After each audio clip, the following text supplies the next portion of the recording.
Isang mapagpalang araw na naman mga katusok at mga kabulaklak. Ito nga, may order kami na isang bouquet all red roses na may cake sa ibabaw. Ang cake ay dadali ng customer. Ito na nga, nagbasa ako ng floral foam.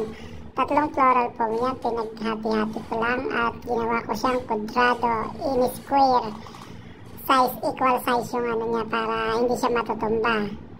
At yun nga, nagtusok na nga ako na piling yung styrong puti na nilagyan ko ng 5 stick, tapos tinusok ko sa gitna.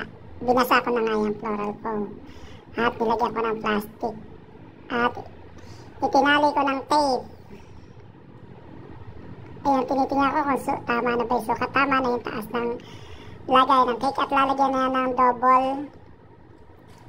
double tape para pag ididikit yung ipapatong yung cake ay hindi siya babagsak. Kaya binalot na nga nung kasama ko, siya ang nagbalot at siya ang naglagay ng mga roses.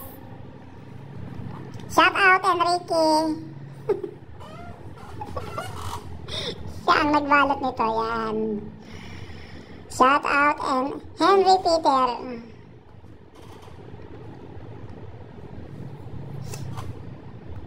Habang binabalot naman niya, ako naman ihanda ko yung nakasulat na Happy Birthday My Love. Ayan, patapos na.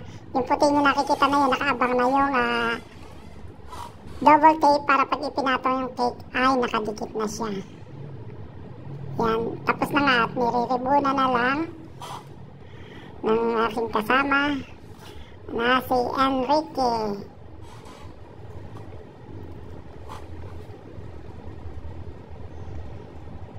₱40 lang yung nagamit namin ditong bulaklak.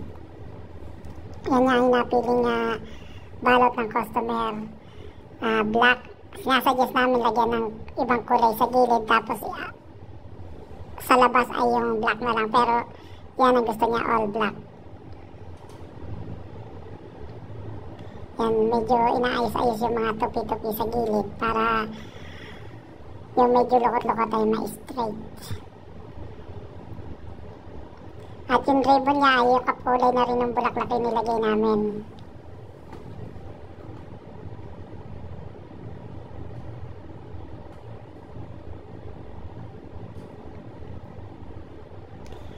Ayun na nga, at ako naman yung nagsulat ng ng Happy Birthday My Love.